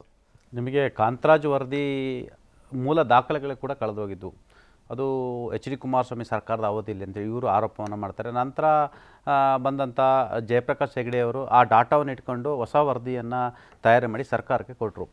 ಜಾತಿ ಗಣತಿ ವಿಚಾರದಲ್ಲಿ ಎಲ್ಲೊಂದು ಅದು 10 ವರ್ಷ ಹಳೆಯದಾಗಿರ್ತಕ್ಕಂಥದ್ದು, ಅನ್ಸೈಂಟಿಫಿಕ್ ಆಗಿದೆ, ತುಂಬ ಜನ ನಮ್ಮ ಮನೆಗಳಿಗೆ ಬಂದಿಲ್ಲ, ಸರಿಯಾಗಿ ಸರ್ವೆ ಮಾಡಿದ್ರೆ ಗಂಭೀರ ಆರೋಪಗಳು ಕೂಡ ಕೇಳಿ ಬಂದಿರತಕ್ಕಂಥದ್ದು. ಪ್ರಮುಖವಾಗಿ ಈ ಸಮಾಜದಲ್ಲಿ ಪ್ರಬಲ ಸಮುದಾಯ ಅಂತ ಕರೆಸ್ಕೊಳ್ತಕ್ಕಂಥ ಒಕ್ಕಲಿಗ ಸಮುದಾಯ, ಲಿಂಗಾಯತ ವೀರಶೈವ ಲಿಂಗಾಯತ ಸಮುದಾಯ, ಎಲ್ಲೊಂದು ಕಡೆ ನಮ್ಮ ಸಮುದಾಯವನ್ನು ಎಲ್ಲೊಂದು ಕಡೆ ಸರಿಯಾಗಿ ಸರ್ವೆ ಮಾಡಿಲ್ಲ, ನಮ್ಮ ಸಮುದಾಯನ ತುಳಿಯೋ ಪ್ರಯತ್ನ ನಡೆದಿದೆ, ಇದು ಸಿದ್ದರಾಮಯ್ಯನವರ ವರದಿ ಅಂತೇಳಿ ಗಂಭೀರ ಆರೋಪಗಳನ್ನು ಕೂಡ ಮಾಡಿದ್ದು. ಇದೇ ವಿಪಕ್ಷಗಳು ಕೂಡ ಮತ್ತು ಸ್ವತಃ DK ಶಿವಕುಮಾರ್ ಸೇರಿದಂತೆ ಪ್ರಬಲ ಸಮುದಾಯದ ಅನೇಕ ನಾಯಕರುಗಳು ಇದನ್ನು ನಾವು ಒಪ್ಪಕ್ಕೆ ಸಾಧ್ಯ ಇಲ್ಲ, ನೀವು ಮರು ಸಮೀಕ್ಷೆ ಮಾಡಿ ಅಂತೇಳಿ ಆಗ್ರಹವನ್ನು ಮಾಡಿದರು. ಬಹುಶಃ ಮರು ಸಮೀಕ್ಷೆ ವಿಚಾರದಲ್ಲಿ ಎಲ್ಲೊಂದು ಕಡೆ ಈ RCB ವಿಚಾರ ಬಂದ ತಕ್ಷಣ ಮತ್ತೆ ಜಾತಿ ಗಣತಿ ವಿಚಾರ ಮುನ್ನೆಲೆಗೆ ಬಂದಿರತಕ್ಕಂಥದ್ದು, ಮತ್ತು ಸಂಪುಟದಲ್ಲಿ ಜಾತಿ ಗಣತಿಯನ್ನು ಎಲ್ಲೊಂದು ಕಡೆ ರಿಸೀವ್ ಮಾಡ್ಕೊಳ್ಳೋಕ್ಕೆ ಒಂದಷ್ಟು ರೂಪುರೇಷೆ ನಡೆದಿತ್ತು. ಕಳೆದ ಬಾರಿ ರಾಹುಲ್ ಗಾಂಧಿಯವರು ಕೂಡ ಸ್ವತಃ ಸಿದ್ದರಾಮಯ್ಯನವರಿಗೆ ಒಂದಷ್ಟು ಕ್ರೈಸಿಸ್ ಇದ್ದರೆ, ಮೇಲ್ವರ್ಗದ ಸಮುದಾಯದವ್ರದ್ದು ಅಸಮಾಧಾನಗಳಿದ್ದರೆ ಅದನ್ನೆಲ್ಲ ಸರಿಪಡಿಸಿ ಜಾತಿ ಗಣತಿಯನ್ನು ಒಂದಷ್ಟು ಪರಿಷ್ಕರಣೆ ಮಾಡಿ ಅಂತ ಸ್ವತಃ ರಾಹುಲ್ ಗಾಂಧಿಯವರು ಕೂಡ ಈ ಹಿಂದೆ ಸೂಕ್ಷ್ಮವಾಗಿ ಹೇಳಿದರು. ನಂತರ ಇದೀಗ ಹೈಕಮಾಂಡ್ಗೂ ಕೂಡ ಗೊತ್ತಿದೆ, ಇದೊಂಥರ ಜೇನುಗೂಡಿಗೆ ಕೈ ಹಾಕುವ ಅಥವಾ ಕಲ್ಲು ಹೊಡೆಯುವಂಥ ಕೆಲಸ ಆಗುತ್ತೆ. ಆ ಮುಖಾಂತರ ಕಾಂಗ್ರೆಸ್ಗೆಲ್ಲ ಒಂದು ಕಡೆ ಪ್ರಬಲ ಸಮುದಾಯಗಳು ಸೇರಿದಂತೆ ಕೆಲವು ಸಣ್ಣ ಸಮುದಾಯಗಳು ಕೂಡ ಸರ್ವೆ ಆಗಿಲ್ಲ ಅಂತೇಳಿ ಗಂಭೀರ ಆರೋಪ ಇರೋದ್ರಿಂದ ಒಂದಷ್ಟು ವಿರೋಧ ವ್ಯಕ್ತವಾಗುತ್ತೆ ಎಂಬ ಆತಂಕ ಕೂಡ ಎದುರಾಗಿರ್ತಕ್ಕಂಥದ್ದು. ಯಾವುದೇ ರಾಜಕೀಯ ಪಕ್ಷಗಳು ಕೂಡ ಇದ್ರೂ ಕೂಡ ಅವರು ವೋಟ್ ಬ್ಯಾಂಕ್ ಮೇಲೆ ಅವರು ರಾಜಕಾರಣವನ್ನು ಮಾಡ್ತಕ್ಕಂಥದ್ದು. ಅದು ಮೇಲ್ವರ್ಗದ ಇರ್ಬೋದು, ಕೆಳವರ್ಗ ಇರ್ಬೋದು, ಮಧ್ಯಮ ವರ್ಗ ಇರ್ಬೋದು, ಯಾವುದೇ ಒಂದು ಸಮುದಾಯವನ್ನು ನೇರವಾಗಿ ಅವರು ಟಾರ್ಗೆಟ್ ಮಾಡಲಿಕ್ಕಾಗಲ್ಲ. ಯಾಕಂತ ಹೇಳಿದ್ರೆ ನಿಮಗೆ ಒಕ್ಕಲಿಗ ಸಮುದಾಯ ಅಂತ ಅಂದ ತಕ್ಷಣ ಒಕ್ಕಲಿಗ ಇಡೀ ಸಮುದಾಯ JDS ಪರವಾಗೇ ಇಲ್ಲ, ಇಡೀ ವೀರಶೈವ ಲಿಂಗಾಯತ ಸಮುದಾಯ ಅಂತೇಳಿ ಅದು BJP ವೋಟರ್ಸೇ ಅಲ್ಲ, ಅಲ್ಲೂ ಕೂಡ ವೋಟ್ಗಳು ಒಂದಷ್ಟು ಡಿವೈಡ್ ಆಗ್ತಕ್ಕಂಥದ್ದು. ಹಾಗಾಗಿ ಆಯಾ ಸಮುದಾಯಗಳ ಕೆಂಗಣಿಗೆ ಗುರಿಯಾದರೆ ಒಂದು ರಾಜಕೀಯ ಪಕ್ಷವಾಗಿ ಮುಂದಿನ ದಿನಗಳಲ್ಲಿ ಅದು ಯಾವುದೇ ಚುನಾವಣೆಯಲ್ಲಿ ವ್ಯತಿರಿಕ್ತ ಪರಿಣಾಮ ಬೀರುತ್ತೆಂಬ ಆತಂಕ ಕೂಡ ಎದುರಾಗಿತ್ತು. ನಿಮಗೆ ಮುಂಬಲ್ಲಿರ್ತಕ್ಕಂಥ ಜಿಲ್ಲಾ ಪಂಚಾಯತ್ ಮತ್ತು ತಾಲೂಕು ಪಂಚಾಯತ್ ಚುನಾವಣೆ ಮಾಡಬೇಕಂತೇಳಿ ಹೈಕಮಾಂಡ್ ಹೇಳಿರ್ತಕ್ಕಂಥದ್ದು. ಆ ಚುನಾವಣೆಯಲ್ಲಿ ಕೂಡ ಎಲ್ಲೊಂದು ಕಡೆ ಈ ಜಾತಿ ಸಮೀಕ್ಷೆ ಅನ್ನೋದಿಲ್ಲ ಒಂದು ಕಡೆ ಒಂದಷ್ಟು ಎಫೆಕ್ಟ್ ಆಗುವ ಆತಂಕ ಕೂಡ ಇತ್ತು. ಸದ್ಯ ಈಗ 168 ಕೋಟಿ ವೆಚ್ಚದಲ್ಲಿ ಆಗಿರ್ತಕ್ಕಂಥ 10 ವರ್ಷಗಳ ಹಳೆಯದಾಗಿರ್ತಕ್ಕಂಥ ಜಾತಿ ಸಮೀಕ್ಷೆಯನ್ನು ಬರಲಿರ್ತಕ್ಕಂಥ 12ನೇ ತಾರೀಕು ಬರಲಿರ್ತಕ್ಕಂಥ ಸಚಿವ ಸಂಪುಟ ಸಭೆಯಲ್ಲಿ ಅದನ್ನ ಅಂಗೀಕಾರ ಮಾಡಿ ಮತ್ತೆ ಸಚಿವ ಸಂಪುಟ ಸಭೆಯಲ್ಲೇ ಒಪ್ಪಿಗೆಯನ್ನು ಪಡೆದುಕೊಂಡು ಮತ್ತೆ ಮರು ಸಮೀಕ್ಷೆಗೆ ಸರ್ಕಾರ ನಿರ್ಧಾರವನ್ನು ಮಾಡಲಿರ್ತಕ್ಕಂಥದ್ದು. ಇದು ಒಂದು ರೀತಿ ಈಗ ಮತ್ತೊಂದು ರೀತಿ ಹರ್ಡಲ್ಸೆ ಅಂತಲೇ ಹೇಳ್ಬೋದು. ಯಾಕಂತ ಹೇಳಿದ್ರೆ ನಿಮಗೆ ಶಿಕ್ಷಕರಿಂದ ಮಾಡಿಸ್ಬೇಕು. ಈಗಾಗಲೇ ಶಾಶ್ವತ ಹಿಂದುಳಿದ ವರ್ಗದ ಆಯೋಗದ ಅಧ್ಯಕ್ಷರನ್ನ ಇನ್ನೂ ಕೂಡ ಜಯಪ್ರಕಾಶ್ ಹೆಗಡೆ ಅವ್ರದ್ದು ಅವಧಿ ಮುಗಿದ ಬಳಿಕ ಎಕ್ಸ್ಟೆಂಡ್ ಮಾಡಿದ ನಂತರ ಅವ್ರದ್ದು ಆ ಅವಧಿ ಮುಗಿದ ಬಳಿಕ ಸರ್ಕಾರ ಇನ್ನೂ ನೇಮಿಸಿಲ್ಲ. ಮತ್ತೆ ಜಯಪ್ರಕಾಶ್ ಹೆಗಡೆ ಅವ್ರನ್ನ ನೇಮಿಸ್ತಾರೆ ಅನ್ನೋದು ಕೂಡ ಚರ್ಚೆ ಆಗ್ತಕ್ಕಂಥದ್ದು. 10 ವರ್ಷಗಳ ನಂತರ ಭಾಳಷ್ಟು ಡೆವಲಪ್ಮೆಂಟ್ ಇರ್ತಕ್ಕಂಥ. ಸರಿ, ವೀರಶೈವ ಲಿಂಗಾಯತು ನಾವು ಕಡಿಮೆ ಇದ್ದೀವಿ ಅಂತೇಳಿ ಆರೋಪ ಮಾಡ್ತಿರೋದು, ಒಕ್ಕಲಿಗರು ಸರಿಯಾಗಿ ಆಗಿಲ್ಲ ಅಂತ ಹೇಳ್ತಿರ್ತಕ್ಕಂಥ ಸಣ್ಣ ಸಣ್ಣ ಜಾತಿಗಳು ಆಗಿರ್ತಕ್ಕಂಥದ್ದು. ಈಗ 10 ವರ್ಷಗಳ ನಂತರ ಮತ್ತೆ ಸಮೀಕ್ಷೆ ಆಗೋದ್ರಿಂದ ಬಹುಶಃ ಈ ಸಂದರ್ಭದಲ್ಲಿ ಮತ್ತೆ ಈ ಸಮೀಕ್ಷೆಯನ್ನು ಅನಿವಾರ್ಯ ವಿಪಕ್ಷಗಳಿಗೆ ಒಪ್ಕೋಬೇಕಾಗುತ್ತೆ. ಯಾಕಂದರೆ ಯಾವ ವಿಪಕ್ಷಗಳು ಇದು ನಾವು ಒಪ್ಪಲ್ಲ, ಮರು ಸಮೀಕ್ಷೆ ಮಾಡಿ ಅಂತ ಹೇಳ್ತಿದ್ರು. ಈಗ ಅದೇ ವಿಪಕ್ಷಗಳು ಹಳೆಯದನ್ನು ನೀವು ಡಸ್ಟ್ಬಿನ್ಗೆ ಹಾಕಿದ್ರು. ಅವ್ರು ಹೇಳಿದ್ರು ಹಳೆಯದನ್ನು ನೀವು ಡಸ್ಟ್ಬಿನ್ಗೆ ಹಾಕಿ ಮರು ಸಮೀಕ್ಷೆಯನ್ನು ಮಾಡಿ ಅಂತೇಳಿ ಆಗ್ರಹ ಮಾಡ್ತಂಥ ವಿಪಕ್ಷಗಳಿಗೆ ಮತ್ತೆ ಹಳೆಯ ವಿಚಾರನ ಕೆದಕ್ತಿರ್ತಕ್ಕಂಥದ್ದು. ಅನೇಕ ಸಮಾಜದ ಸ್ವಾಮೀಜಿಗಳು, ಸಮುದಾಯದ ಮುಖಂಡರು ಕೂಡ ಈ ಸಮೀಕ್ಷೆಯನ್ನು ಒಪ್ಪಲ್ಲ, ಮರು ಸಮೀಕ್ಷೆ ಮಾಡಿ ಅಂತ ಹೇಳಿದ್ರು. ಎಸ್, ಈಗ ಸರ್ಕಾರ ಅಂತಿಮವಾಗಿ ಮರು ಸಮೀಕ್ಷೆ ಮಾಡಲಿಕ್ಕೆ ತೀರ್ಮಾನವನ್ನು ಮಾಡಿರುವಂಥದ್ದು. ಹೈಕಮಾಂಡ್ ಕೂಡ ಜೇನುಗೂಡಿಗೆ ಕಲ್ಲು ಹೊಡಿಬಾರ್ದು ಅನ್ನೋ ಮುಖಾಂತರ ಈಗ ಒಂದೇ ಕಲ್ಲಿನಲ್ಲಿ 2 ಹಕ್ಕಿ ಹೊಡೆಯೋ ಪ್ಲ್ಯಾನನ್ನು ಕೂಡ ಮಾಡಿರ್ತಕ್ಕಂಥದ್ದು. ಆಯಿತು, ಸಿದ್ದರಾಮಯ್ಯನವರು ಈ ಹಿಂದೆ ಮಾಡಿದ್ದನ್ನು ನೀವು ಒಪ್ಪಿಲ್ಲವಲ್ಲ, ಈಗ ನಾವು ಮರು ಸಮೀಕ್ಷೆ ಮಾಡ್ತೀವಿ. ಮರು ಸಮೀಕ್ಷೆ ಮಾಡಿದಾಗ ಬಂದಂಥ ಏನು ಅಂಕಿಅಂಶಗಳಿಂದ ಅನಿವಾರ್ಯವಾದ ಅದು ಎಷ್ಟಿದ್ರೂ ಕೂಡ ಒಪ್ಪಲೇಬೇಕಲ್ವ. ಈಗ ಯಾರು ವಿರೋಧ ಮಾಡಿದ್ರು, ವಿರೋಧ ಮಾಡಿದ ಸಮುದಾಯಗಳಿರ್ತಕ್ಕಂಥ ವಿಪಕ್ಷಗಳಿಗೆ ಒಪ್ಕೊಳ್ಳೇಬೇಕು. ಈಗ ಈ ಸದ್ಯದಲ್ಲಿ ಗೆಲುವಿನಲ್ಲಿ ಎಲ್ಲ ಒಂದು ಕಡೆ ಡಿ.ಕೆ. ಶಿವಕುಮಾರ್ ಕೂಡ ಎಲ್ಲರೂ ಕೂಡ ಏನೇ ರಾಜಕಾರಣ ಮಾಡಿದ್ರು ಕೂಡ ಆಯಾ ಸಮುದಾಯದ ಅಸ್ಮಿತೆ ಅಂತಿರುತ್ತೆ. ಮತ್ತು ಸಮುದಾಯಗಳಲ್ಲಿ ಕಾರ್ಯಕ್ರಮಗಳಲ್ಲಿ ಅವರ ಸಮುದಾಯನ ಡಿಪೆಂಡ್ ಮಾಡ್ಕೊಳ್ಳಿ ಅಂತ ಆರೋಪಗಳಿರ್ತಕ್ಕಂಥದ್ದು. ಮತ್ತು ಹಳೆ ಮೈಸೂರು ಭಾಗದಲ್ಲೆಲ್ಲ ಒಂದು ಕಡೆ ಡಿ.ಕೆ. ಶಿವಕುಮಾರ್ ಕೂಡ ತಾನು ಒಕ್ಕಲಿಗ ನಾಯಕ ಅಂತ ಎಮರ್ಜ್ ಆಗುವಂಥ ಸಮಯದಲ್ಲಿ ಇರ್ತಕ್ಕಂಥದ್ದು. ಈ ಕಿತ್ತಾಟದಲ್ಲಿ ಜಾತಿ ಸಮೀಕ್ಷೆ ಕೂಡ ಅವರಿಗೆ ಅಡ್ಡ ಬಂದಿತ್ತು. ಈಗ ಅನಿವಾರ್ಯವಾಗಿ ಎಲ್ಲೊಂದು ಕಡೆ ಆರಂಭಿಕವಾಗಿ ಡಿ.ಕೆ. ಶಿವಕುಮಾರ್ಗೆ ಇದು ಗೆಲುವಾಗಿದ್ರು ಕೂಡ ಎಲ್ಲೊಂದು ಕಡೆ ಈಗ ಮೂಲಗಳ ಪ್ರಕಾರ, ಚರ್ಚೆಗಳ ಪ್ರಕಾರ ಎಲ್ಲೊಂದು ಕಡೆ ಮುಖ್ಯಮಂತ್ರಿ ಸಿದ್ದರಾಮಯ್ಯನವರ ಕುರ್ಚಿ ಸೇಫ್, ಎಲ್ಲೊಂದು ಕಡೆ ನವೆಂಬರು ಡಿಸೆಂಬರು ಅಧಿಕಾರ ಮತ್ತೊಂದೊಂದು ಚರ್ಚೆಗಳಾಗ್ತಿದೆ. ಮತ್ತೆ ಈಗ ಜಾತಿ ಸಮೀಕ್ಷೆ ಆಗುತ್ತೆ. ಜಾತಿ ಸಮೀಕ್ಷೆ ಮತ್ತೆ ಮಾಡಲಿ ಅದಕ್ಕೆ ಟೈಮ್ ತಿಳಿದು ಈಗ 60 ದಿನ ಅಂತ ಹೇಳಿದ್ರೆ ಸಾಧ್ಯ ಇಲ್ಲ. 60 ದಿನಕ್ಕೆ ಸಾಧ್ಯನೇ ಇಲ್ಲ ಡಾಟಾವನ್ನು ಕಲೆಕ್ಟ್ ಮಾಡಲಿಕ್ಕೆ. 17 ದಿನ ಇನ್ನೂ ಮಾಡ್ತಾನೆ, ಅದು 90 ದಿನ ಆಗ್ಬೋದು, ಅಥವಾ 4 ತಿಂಗಳಾಗ್ಬೋದು, ಅಥವಾ 5 ತಿಂಗಳಾಗ್ಬೋದು. ಅದಕ್ಕಾಗಿ ಒಂದು ಟೈಮ್ ಇಡುವಂಥದ್ದು. ಮತ್ತೆ ಅದನ್ನು ತಗೊಬಂದು ಮತ್ತೆ ವರದಿ ತಗೊಂಡು ಅದು ಕ್ಯಾಬಿನೆಟ್ಲಿಟ್ಟು ಮತ್ತೆ ಚರ್ಚೆ ಮಾಡಿ ಮತ್ತೆ ಇದು ಮಾಡೋಷ್ರೊಳಗೆ ಒಂದಷ್ಟು ಟೈಮ್ ಆಗುತ್ತೆ.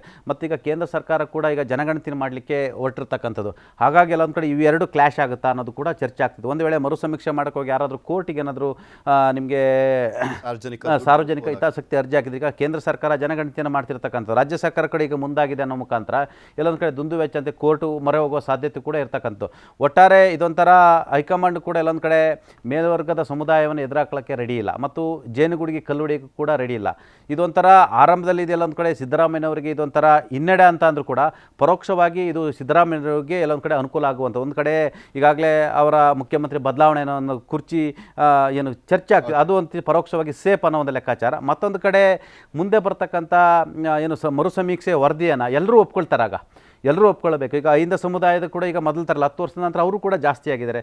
ದಲಿತರು, ಅಲ್ಪಸಂಖ್ಯಾತರು, ಬೇರೆ ಬೇರೆ ಕುರುಬರು ಇರ್ಬೋದು, ಬೇರೆ ಬೇರೆ OBC ಸಮುದಾಯದರು ಕೂಡ ಅವರು ಜನಸಂಖ್ಯೆ ಜಾಸ್ತಿ ಆಗಿದೆ. ಮತ್ತು ಎಲ್ಲರೂ ಕೂಡ ಎಜುಕೇಟೆಡ್ ಆಗಿದ್ದಾರೆ.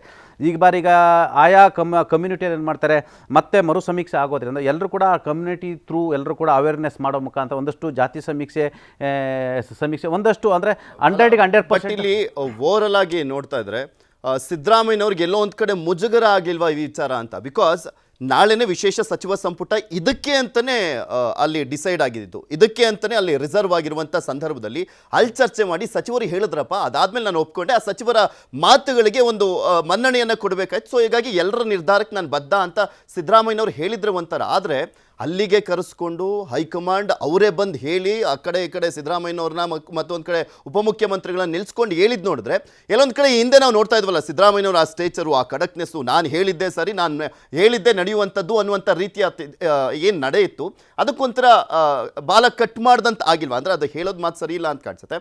ಅದು ಎಲ್ಲೊಂಥರ ಬ್ರೇಕ್ ಆಗ್ತಂಕ ಆಗಿಲ್ವಾ? ಪರಿಸ್ಥಿತಿಗಳು ಒಂದೇ ರೀತಿ ಇರಲ್ಲ. ಈಗ ಕಳೆದ ಸಲ ಅವರು ಮೊದಲನೇ ಸಲ ಮುಖ್ಯಮಂತ್ರಿ ಆಗಂತ ಸಂದರ್ಭದಲ್ಲಿ ಹೈಕಮಾಂಡ್ ಅತ್ಯಂತ ಏನು ದುರ್ಬಲವಾಗಿತ್ತು. ಈ ಸಲ ಹಾಗಿಲ್ಲ.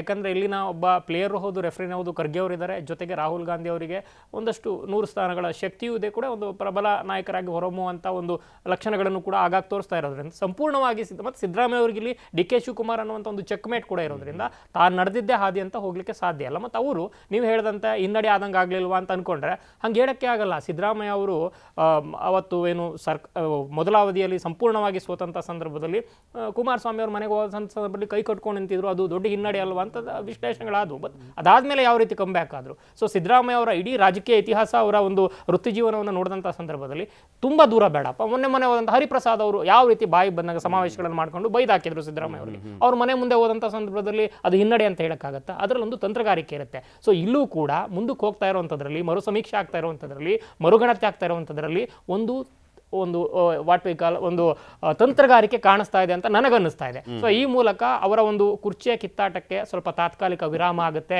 ಇವರ ಮುಂದುವರಿಕೆಗೆ ಅನುಕೂಲಕರ ವಾತಾವರಣಗಳಾಗುತ್ತೆ, ಅಹಿಂದ ವರ್ಗದ ಒತ್ತಾಯ ಆಗ್ರಹಗಳು ದೊಡ್ಡದಾಗುತ್ತೆ. ಸಿದ್ದರಾಮಯ್ಯ ಅವರ ಈಗ ಒಂದು ರಾಜ್ಯ ರಾಜಕಾರಣದಲ್ಲಿ ಒಂದು ಮಾತಿದೆ, ದಲಿತ ರಾಜಕಾರಣ ಸೋಲಬೇಕು ಅಂತಂದರೆ ಅದಕ್ಕೆ ಹಿಂದುಳಿದ ವರ್ಗಗಳ ನಾಯಕರ ಕಾಂಟ್ರಿಬ್ಯೂಷನ್ ದೊಡ್ಡ ಮಟ್ಟದಲ್ಲಿದೆ. ದಲಿತ ನಾಯಕರು ಎಮರ್ಜ್ ಆಗಲೇ ಇರೋದಕ್ಕೆ ಕಾರಣನೇ ಹಿಂದುಳಿದ ವರ್ಗಗಳ ನಾಯಕರು, ಬಂಗಾರಪ್ಪ ಅವರಿಂದ ಹಿಡಿದು ಸಿದ್ದರಾಮಯ್ಯ ಅವರವರೆಗೆ ಎಲ್ಲರೂ ಕೂಡ ಅದರಲ್ಲಿ ಕಾಂಟ್ರಿಬ್ಯೂಷನ್ ಇದೆ. ಹೇಳೋದು ಮಾತ್ರ ದಲಿತ ಅಹಿಂದ ನಾಯಕರು ಅಂತ, ಇವರಿಂದ ದಲಿತ ರಾಜಕಾರಣ ಸರಿಯಾಗಿ ಅದು ಏನು ಇವಾಲ್ವ್ ಆಗಲೇ ಇಲ್ಲ, ಇವರೇ ಅಡ್ಡಿಯಾದರು ಅನ್ನೋಂಥ ಒಂದು ಅಪವಾದ ಏನಿದೆಯಲ್ಲ, ಆ ಅಪವಾದ ಖರ್ಗೆ ಅವರು ನೋಡಿದಂಥ ಸಂದರ್ಭದಲ್ಲಿ ಇವತ್ತು AICC ಅಧ್ಯಕ್ಷರಾಗಿರೋದ್ರಿಂದ ಓಕೆ, ಅದರ್ವೈಸ್ ಎಲ್ಲಿರ್ತಿದ್ರು ಅನ್ನುವಂಥ ಪ್ರಶ್ನೆ ಪಕ್ಷದೊಳಗಡೆನೇ ಇದೆ.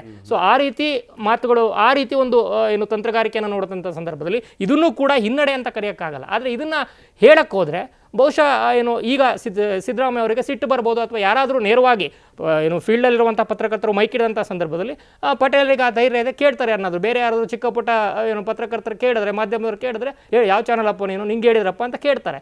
ಯಾರಾದರೂ ಅವ್ರು ಎಲ್ಲ ನಡೆಗಳನ್ನು ಸಮರ್ಥಿಸಬೇಕು ಅಂದರೆ ಒಂದು ನಿತ್ಯದ ಬಿಸ್ಕೆಟೋ ತಿಂಗಳ ಬಿಸ್ಕೆಟೋ ನಿಂತಿರುವಂಥ ಏನು ಎಂಜಿಲ್ ಬುರ್ಕರೆ ಯಾರಾದರೂ ಸಮರ್ಥಿಸಬೇಕೇ ಹೊರತು ನೇರವಾಗಿ ಕೇಳುವಂಥವ್ರು ಚೆನ್ನಾಗಿದ್ದಾಗ ಚೆನ್ನಾಗಿದೆ ಅಂತಾರೆ, ಚೆನ್ನಾಗಿಲ್ಲ ಅಂದಾಗ ಚೆನ್ನಾಗಿಲ್ಲ ಅಂತಾರೆ. ಅಂತಹ ಒಂದು ಏನು ವೃತ್ತಿಪರತೆ ಇಟ್ಕೊಂಡ್ಬಂದಿರೋಂಥವ್ರು. ಸೊ ಆ ಒಂದು ಹಿನ್ನೆಲೆಯಲ್ಲಿ ನೋಡೋದಾದರೆ ಇದನ್ನೂ ಕೂಡ ತಂತ್ರಗಾರಿಕೆ ಅಂತ ಕರಿಬೇಕಾಗತ್ತೆ ಹೊರತು ಹಿನ್ನಡೆ ಅಂತ ಸಂಪೂರ್ಣವಾಗಿ ನೋಡಲಿಕ್ಕೆ ಸಾಧ್ಯ ಇಲ್ಲ. ಪಟೇಲ್ರ, ಇಲ್ಲಿ ಈಗಿರುವಂಥ ಅಂಕಿಅಂಶಗಳು ಅದೆಲ್ಲವೂ ಕೂಡ ಬಹಿರಂಗ ಆಗಿದೆ. ಈಗ ನೆಕ್ಸ್ಟ್ ಮಾಡಿದ್ರು ಒಂದು 100 ದಿನದಲ್ಲೇ ಬಂತು ಅಂತ ಅನ್ಕೊಳ್ಳೋಣ, ಅದು ಮಾಡೋದು ತುಂಬ ಕಷ್ಟ ಇದೆ, ಆದರೆ 100 ದಿನದಲ್ಲೇ ಬಂತು ಅಂದ್ಕೊಳ್ಳೋಣ. ಆ ಅಂಕಿ ಸಂಖ್ಯೆಗಳು ಅಜಗಜಾಂತರ ವ್ಯತ್ಯಾಸ ಇದ್ದು ಈಗ ಯಾವ ಸಮುದಾಯ ನಾವು ಕಮ್ಮಿ ಇದೆ ಅಂತ ಹೇಳ್ತಾ ಇದ್ದಾರೆ. ಅಕಸ್ಮಾತ್ ಅವ್ರದ್ದು ಏನಾದರೂ ಜಾಸ್ತಿ ಏನಾದರೂ ಬಂದಿದ್ದೆ ಆದರೆ ಮರ್ಯಾದೆ ಏನಾಗೋಣ ಅಂತ ಸರ್ಕಾರದೇ ಆಗಲಿ ಮುಖ್ಯಮಂತ್ರಿಗಳು. 10 ವರ್ಷಗಳ ನಂತರ ಭಾಳಷ್ಟು ಬದಲಾವಣೆ ಸಾಮಾಜಿಕವಾಗಿ, ಶೈಕ್ಷಣಿಕವಾಗಿ, ಆರ್ಥಿಕವಾಗಿ ಇಡೀ ದೇಶ ಎಲ್ಲ ರಾಜ್ಯಗಳು ಬದಲಾಗಿರ್ತಕ್ಕಂಥದ್ದು. ಮತ್ತು ಈಗ ಎಲ್ಲರೂ ಅವೇರ್ನೆಸ್ ಆಗಿರ್ತಕ್ಕಂಥ, ನೀವು ಒಂದು ತಿಳ್ಕೊಳ್ಳಿ, ಇಡೀ ದೇಶದಲ್ಲಿ ಯಾವುದೇ ಸರ್ವೆಗಳು ಕೂಡ 100% ಮಾಡಲಿಕ್ಕೆ ಸಾಧ್ಯ ಇಲ್ಲ. ಯಾವುದೇ ಗಣತಿ ಇರ್ಬೋದು, ಯಾವುದೇ ಸರ್ವೆಗಳು ಎಲ್ಲ ಸುಳ್ಳು. ನಾವು 100ಗೆ 100% ಒಪಿನಿಯನ್ ತಗೊಂಡಿಂತ ಮೋರ್ ದೆನ್ 60 to 70%, ಹೈಯೆಸ್ಟ್ 70%. ಇನ್ನೂ ಕೂಡ ಒಳವಕ್ಕಿರೋ ಒಂದು 5% ಜಾಸ್ತಿ ಆಗ್ಬೋದು. ಯಾರು ಕೂಡ 100% ಮಾಡಲಿಕ್ಕೆ ಸಾಧ್ಯನೇ ಇಲ್ಲ. ಯಾರಾದರೂ ಹೇಳಿದರೆ ಅದು ಮೂರ್ಖತನ ಮತ್ತು ಸುಳ್ಳು, ಅದು ಜನರನ್ನ ನಂಬಿಸೋಕ್ಕೆ ಮಾಡ್ತಕ್ಕಂಥ ಮೋಸ ಅಂತಲೇ ಹೇಳ್ಬೋದು. ಹಾಗಾಗಿ ಈಗ ಮತ್ತೆ ಅವೇರ್ನೆಸ್ ಆಗಿದೆ. ಎಲ್ಲರೂ ಕೂಡ ನೋಡಿ, ಮೊದಲ ಥರ ಇಲ್ಲ. ಈಗ ಎಲ್ಲರೂ ಕೂಡ ಇತ್ತೀಚಿನ ಕಳೆದ 10 ವರ್ಷಗಳು ನೋಡಿ ಜಾತಿ ಅಸ್ಮಿತೆಗಳು ಬಂದಿವೆ. ಮೊದಲೇನು ಆಗ್ತಿದ್ದು ನೋಡಿ, ಈಗ ಮೊದಲೇನು ಮಾಡ್ತಿದ್ರು, ಒಂದು ವರ್ಗವನ್ನೇ ಅಧಿಕಾರ ಹಿಡಿಬೇಕು ಅಂತ ಇತ್ತು. ಮೊದಲಂದ್ರೆ ಕರ್ನಾಟಕ ಅಂದ ತಕ್ಷಣ ಒಕ್ಕಲಿಗರು ಬಿಟ್ಟರೆ ಲಿಂಗಾಯತರು, ಅಥವಾ ಎಲ್ಲೋ ಒಂದು ಸೈಡ್ ರಾಮಕೃಷ್ಣ ಹೆಗಡೆ ಅಂದ್ರೆ ಬ್ರಾಹ್ಮಣರು ಮಾತ್ರ ಮುಖ್ಯಮಂತ್ರಿಗಳಾಗಬೇಕು ಅಂತ ಇತ್ತು. ಈಗ ಎಲ್ಲರೂ ಕ್ಲೈಮ್ ಮಾಡ್ತಾರೆ. ಅಂದರೆ ಅಷ್ಟು ಜಾತಿ ಅಸ್ಮಿತೆ, ದಲಿತರು ಇರ್ಬೋದು, ವಾಲ್ಮೀಕಿ ಸಮುದಾಯ ಇರ್ಬೋದು, ಇನ್ನೊಂದು ಸಮುದಾಯ ಇರ್ಬೋದು, ಅಲ್ಪಸಂಖ್ಯಾತ ಸಮುದಾಯ, ನಾವು ಕೂಡ ಮುಖ್ಯಮಂತ್ರಿ ಆಕಾಂಕ್ಷಿಗಳು, ಅಭ್ಯರ್ಥಿಗಳು ಅಂತೇಳಿ ನೇರವಾಗಿ ಹೇಳ್ತಾರೆ. ಯಾಕಂತ ಹೇಳಿದ್ರೆ ಇದು ಜಾತಿಯ ಅಸ್ಮಿತೆ ಅವೇರ್ನೆಸ್ ಬರ್ತಿದೆ. ಬಹುಶಃ ಜಾತಿಯ ಅವೇರ್ನೆಸ್ ಜಾಸ್ತಿ ಆದರೆ ದೇಶದಲ್ಲಿ ಅದು ಒಳ್ಳೆ ಬೆಳವಣಿಗೆನೂ ಅಲ್ಲ. ಯಾಕಂತ ಹೇಳಿದ್ರೆ ನಿಮಗೆ ಅಭಿವೃದ್ಧಿಗೆ ತೊಡಕಾಗುತ್ತೆ. ಪ್ರತಿಯೊಂದು ಕೂಡ ಜಾತಿಯ ಆಧಾರದ ಮೇಲೆ ನೋಡ್ತಾ ಇದ್ದರೆ, ಜಾತಿಯ ಆಧಾರದಲ್ಲಿ ಪರಿಗಣಿಸ್ತಾ ಇದ್ದರೆ ದೇಶಕ್ಕೆ ಅದು ಅಪಾಯಕಾರನೇ. ಯಾಕಂತೇಳಿ ಜಾತಿ ವ್ಯವಸ್ಥೆ ಎಲ್ಲಿವರೆಗಿರುತ್ತೆ ಅಲ್ಲಿವರೆಗೂ ಕೂಡ ದೇಶದಲ್ಲಿ ಈ ಥರದ ಆಂತರಿಕವಾದ ತಿಕ್ಕಾಟಗಳು ಮತ್ತು ರಾಜಕೀಯ ತಿಕ್ಕಾಟಗಳು ಕಂಟಿನ್ಯೂ ಆಗುತ್ತೆ. ಜಾತಿ ವ್ಯವಸ್ಥೆ ತೊಲಗಿದ್ರೆ ಮಾತ್ರ ದೇಶ, ನಾವು ಪೊರೆಕಳಚಿ ಹೊರ ಬನ್ನಿ ಅಂತೇಳಿ ಏನು ಕುವೆಂಪು ಹೇಳಿದ್ರು. ಈ ಜಾತಿ ವೈದ್ಯ ಲೋಕದಲ್ಲಿ ದಲಿತರಿಲ್ಲ ಅಂತ ರಾಹುಲ್ ಗಾಂಧಿ ಪ್ರಸ್ತಾಪ ಮಾಡಿದ್ದು ಕೂಡ. ಹಾಗಾಗಿ ಇದು ಅಪಾಯಕಾರಿ ಬೆಳವಣಿಗೆ. ಆದರೆ ಅನಿವಾರ್ಯವಾಗಿ, ಯಾಕಂದರೆ ಮೇಲ್ವರ್ಗದವರು ಕೆಳವರ್ಗದವ್ರನ್ನ ಸ್ವೀಕರಿಸಲ್ಲ, ಕೆಳವರ್ಗದವರು ಮೇಲ್ವರ್ಗದ ಬಳಿ ಹೋಗ್ಲಿಕ್ಕೆ ಅವರು ಹತ್ರ ಸೇರಿಸಲ್ಲ. ಈ ತಾರತಮ್ಯ ಕಾರಣಕ್ಕಾಗಿ ಎಲ್ಲರೂ ಕೂಡ ಇವತ್ತು ದೊಡ್ಡ ದೊಡ್ಡ ಇಂಜಿನಿಯರ್ಸು, ಡಾಕ್ಟರ್ಸು, ಸೈಂಟಿಸ್ಟ್ಗಳು ಕೂಡ ನಾನು ಯಾವ ಜಾತಿ, ನನ್ನ ಜೊತೆ ಕೆಲಸ ಮಾಡ್ತಕ್ಕಂಥ ಎಷ್ಟು ಜಾತಿಯವರು ಇದ್ದಾರೆ, ನನ್ನ ಜಾತಿಯವರಿಗೆ ನಾನು ಏನು ಸಹಾಯ ಮಾಡಬೇಕು, ಈಗಲೇ ಜಾಸ್ತಿ ಏನು ಮಾಡಬೇಕು ಅನ್ನೋ ಮಟ್ಟಕ್ಕೆ ಬಂದಿದೆ. ಅಂದರೆ ಇದು ವ್ಯವಸ್ಥೆಯ ಎಲ್ಲೊಂದು ಕಡೆ ವಿಡಂಬನೆ ಅಂತ ಹೇಳ್ಬೋದು. ಇದು ವ್ಯವಸ್ಥೆ ಯಾವ ಮಟ್ಟಕ್ಕೆ ಹೋಗ್ತಿದೆ, ಇದು ಅಪಾಯಕಾರಿನೇ. ಆದರೆ ಇವತ್ತು ಅಸ್ಮಿತೆ ಕಾರಣಕ್ಕಾಗಿ ಈ ಸರಿ ಜಾತಿ ಗಣತಿ ಸಂದರ್ಭದಲ್ಲಿ ಆಯಾ ಸಮುದಾಯದವರು ಒಂದಷ್ಟು ಅವೇರ್ನೆಸ್ ಮಾಡ್ತಾರೆ. ನಮ್ಮ ಸಮುದಾಯ 10 ವರ್ಷದ ನಂತರ ಭಾಳಷ್ಟು ಜನರಿದ್ದಾರೆ. ಈಗ ಅಲ್ಪಸಂಖ್ಯಾತರು ಇನ್ನೂ ಜನಸಂಖ್ಯೆಗೆ ಯಾರ ಮೊನ್ನೆ ಹೇಳ್ತಾರೆ ಅಲ್ಪಸಂಖ್ಯಾತ ನಾಯಕ, ನಾವು ಜನಸಂಖ್ಯೆ ಜಾಸ್ತಿ ಇದೀವಿ ಅಂತೇಳಿ.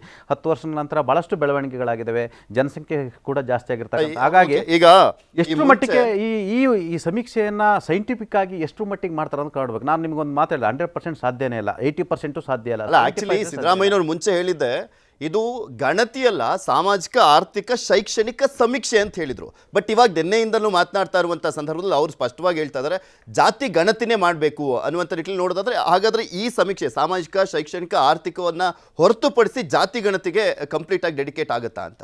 ಈಗ ಅವರಿಗೆ ಅನುಕೂಲ ಸಿಂಧು ಯಾವ ರೀತಿ ಹೇಳಿಕೆಗಳು ಬೇಕು ಅದನ್ನು ಹೇಳ್ತಾರೆ. ಅದೇ ಅಲ್ವ ರಾಜಕಾರಣ. ಅವರಿಗೆ ನರೇಟಿವ್ ಹೆಂಗೆ ಬಿಲ್ಡ್ ಮಾಡಬೇಕು ಆ ಸಂದರ್ಭದಲ್ಲಿ ಹಂಗೆ ಹೇಳ್ತಾರೆ. ಈಗ ನೀವು ಜಾತಿ ಗಣತಿ ಅಂತ ಹೇಳ್ತಾರೆ, ಇದು ಕಳೆದ 1 ವಾರದಲ್ಲಿ ಆಗಿರುವಂಥ ಕಾಲ್ ತುಳಿತ ಪ್ರಕರಣದ ಸಂದರ್ಭದಲ್ಲೂ ಕೂಡ ಇದು ಸರ್ಕಾರ ಸನ್ಮಾನಿಸಬೇಕು ಅಂತ ನಿರ್ಧಾರ ಮಾಡಿದೆ, ಬನ್ನಿ ಅಂತ ಕರೆದ್ರು.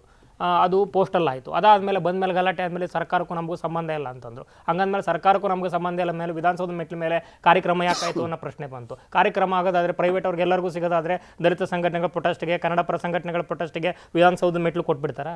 ಸೊ ಇವರಿಗೆ ಜವಾಬ್ದಾರಿ ಇರುತ್ತಲ್ವ. ಹಂಗೆ ಸೊ ಡಿಫಿನೇಷನ್ನು ಚೇಂಜ್ ಆಗ್ತಾ ಹೋಗುತ್ತೆ. ಸೊ ಅವತ್ತು ಜಾತಿ ಗಣತಿ ತಪ್ಪು, ನೀವು ಜಾತಿ ಡಿವೈಡ್ ಮಾಡ್ತಿದ್ರಿ ಅಂದಾಗ ಶೈಕ್ಷಣಿಕ ಸಾಮಾಜಿಕ ಗಣತಿ ಅಂತಂದರು. ಇವತ್ತು ದೇಶವ್ಯಾಪಿ ಜಾತಿ ಗಣತಿ ಕೂಗನ್ನು ರಾಹುಲ್ ಗಾಂಧಿ ಅವರು ಕೇಳಿ ಮತ್ತು ಕೇಂದ್ರ ಸರ್ಕಾರವು ಕೂಡ ಅದಕ್ಕೆ ಏನು ರಿಯಾಕ್ಟಿವ್ ಆಗಿ ಏನು ಪ್ರೊಆಕ್ಟಿವ್ ಆಗಿ ರಿಯಾಕ್ಟ್ ಮಾಡಿರೋದ್ರಿಂದ ಸಹಜವಾಗಿ ಇವತ್ತು ಮತ್ತೆ ಇವರು ಜಾತಿ ಗಣತಿ ಅಂತ ನಿಮಗೆ ಒಂದು ಗೊತ್ತಿರಲಿ, ಜನಗಣತಿ ಮತ್ತು ಜಾತಿ ಗಣತಿಯನ್ನು ಮಾಡಲಿಕ್ಕೆ ಯಾವ ರಾಜ್ಯ ಸರ್ಕಾರ ಕೂಡ ರೈಟ್ಸ್ ಇಲ್ಲ, ಅದು ಕೇಂದ್ರ ಸರ್ಕಾರದ ಪರಮಾಧಿಕಾರ ಇರ್ತಕ್ಕಂಥ. ಹಾಗಾಗಿ ಏನು ಮಾಡ್ತಾರೆ, ಆಯಾ ರಾಜ್ಯ ಸರ್ಕಾರಗಳು ಜನಗಣತಿ ಮತ್ತು ಜಾತಿ ಗಣತಿ ಅಂತ ಮಾಡಲ್ಲ, ಬದಲಾಗಿ ಏನು ಮಾಡ್ತಾರೆ, ಅಳಿಯಲ್ಲ ಮಗಳ ಗಂಡ ಅನ್ನೋ ರೀತಿಯಲ್ಲಿ ಸಾಮಾಜಿಕ ಶೈಕ್ಷಣಿಕ ಆರ್ಥಿಕ ಸಮೀಕ್ಷೆ ಹೆಸರಲ್ಲಿ ನಾವು ಸಮೀಕ್ಷೆ ಮಾಡ್ತಿದ್ದೀವಿ ಅಂತೇಳಿ ರಿಪೋರ್ಟನ್ನು ತೆಗೆದುಕೊಳ್ತಿದ್ದಾರೆ. ನಿಮಗೆ ಇದು ಕೂಡ ಅವರು ಈಗ ಜಾತಿ ಗಣತಿ ಅಥವಾ ಜನಗಣತಿ ಅಂತ ಮಾಡೋಕ್ಕೆ ಹೋಗಲ್ಲ. ಅವರು ಹಿಂದೆ ಏನಿತ್ತು ಏನು ಸಾಮಾಜಿಕ ಆರ್ಥಿಕ ಶೈಕ್ಷಣಿಕ ಸಮೀಕ್ಷೆ ಹೆಸರಲ್ಲೇ ಈಗ ಮತ್ತೆ ಮಾಡ್ತಾರೆ. ಆ ಮುಖಾಂತರ ಹೊಸ ಡಾಟಾವನ್ನು ಕಲೆಕ್ಟ್ ಮಾಡ್ತಿರ್ತಕ್ಕಂಥ. ಈಗಾಗಲೇ ನೀವು ಇದು ಮಾಡೋದ್ರಿಂದ ಈಗ ಒಳ ಮೀಸಲಾತಿ 100 ಕೋಟಿ ಹಣವನ್ನು ಮೀಸಲಿಟ್ಟಿದ್ರು, ಇನ್ನೂ ಕೂಡ ಮುಂದುವರಿರ್ತಕ್ಕಂಥದ್ದು. ಹಿಂದೆ 10 ವರ್ಷಗಳ ಹಿಂದೆ 168 ಕೋಟಿ ಆಗಿತ್ತು ಸಮೀಕ್ಷೆಗೆ. ಈ ಬಾರಿ 300-400 ಕೋಟಿ. ಈಗ ಅದು ಪ್ರಶ್ನೆ ಅಲ್ವಾ, ಯಾಕೆಂದ್ರೆ ಒಂದ್ ಕಡೆ ಕೇಂದ್ರ ಸರ್ಕಾರ ಮಾಡ್ತಾ ಇರುವಂತ ಸಂದರ್ಭದಲ್ಲಿ ಸುಮ್ಮನೆ ಯಾಕೆ ದುಂದು ವೆಚ್ಚ ಮಾಡ್ತೀರಾ? ಅಕಸ್ಮಾತ್ ಇಲ್ಲೂ ಅಲ್ಲೂ ಅಂಕಿ ಸಂಖ್ಯೆಗಳು ವ್ಯತ್ಯಾಸ ಇದ್ದಂತ ಸಂದರ್ಭದಲ್ಲಿ ಯಾರು ಆನ್ಸರಬಲ್ ಅನ್ನುವಂಥ ಪ್ರಶ್ನೆಗಳು ಕೂಡ ಬರ್ತವೆ. ನೋಡೋಣ ಏನೇನಾಗುತ್ತೆ ಅಂತ.